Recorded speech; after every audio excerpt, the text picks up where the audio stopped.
1971ರ ಯುದ್ಧ. IAF runway ದುರಸ್ತಿಗೊಳಿಸಿದ್ದ 300 ಮಹಿಳೆಯರು. ಭುಜ್ನಲ್ಲಿ ಧೀರೋದಾತ್ತ ಮಾತೆಯರಿಗೆ ಪ್ರಧಾನಿಯಿಂದ ಗೌರವ. ಧೀರ ಮಹಿಳೆಯರ ಆಶೀರ್ವಾದ ಪಡೆದ ಪ್ರಧಾನಿ ನರೇಂದ್ರ ಮೋದಿ.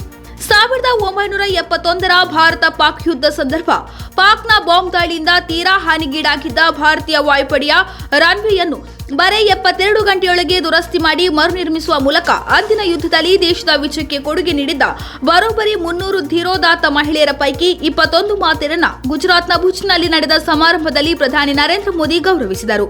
ಅಂದಿನ ಯುದ್ಧ ಸಂದರ್ಭ ಪಾಕ್ ವಾಯುಪಡೆಯ ಸ್ಕ್ವಾಡ್ರನ್ 14 ಬಾಂಬ್ಗಳನ್ನು ಗುಜರಾತ್ನ ಭುಜ್ನಲ್ಲಿನ ವಾಯುಪಡೆ ವಿಮಾನ ನಿಲ್ದಾಣದ ರನ್ವೇಗೆ ಎಸೆದಿತ್ತು. ಬಾಂಬ್ಗಳ ಸ್ಫೋಟದಿಂದ ರನ್ವೇ ಸಂಪೂರ್ಣ ಛಿದ್ರವಾಗಿದ್ದು ಯುದ್ಧ ವಿಮಾನಗಳಿಗೆ ನಿಲ್ದಾಣದಿಂದ ಹತ್ತಿಳಿಯುವುದು ದುಸ್ತರವಾಗಿ ಬಿಟ್ಟಿತ್ತು.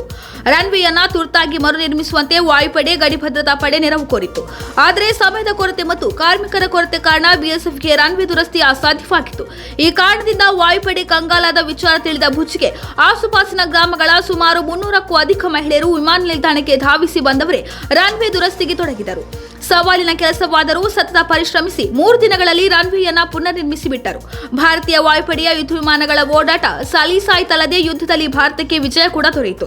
ಹಾಗಾಗಿ ಕಷ್ಟದ ಸಮಯದಲ್ಲಿ ದೇಶಕ್ಕೆ ಮಹತ್ತರ ಕೊಡುಗೆ ನೀಡಿದ ಧೀರೋದಾತ್ತ ಮಾತೆಯರನ್ನ ನಿನ್ನೆ ಪ್ರಧಾನಿ ಮೋದಿ ಭೇಟಿಯಾಗಿ ಅವರಿಂದ ಆಶೀರ್ವಾದವನ್ನ ಪಡೆದು ಅವರು ನೀಡಿದ ಸಿಂಧೂರ ಗಿಡವನ್ನ ಪ್ರಧಾನಿ ನಿವಾಸದಲ್ಲಿ ನೆಡಲಾಗುವುದು ಎಂದು ತಮ್ಮ ಭಾಷಣದಲ್ಲಿ ಉಲ್ಲೇಖಿಸಿದರು.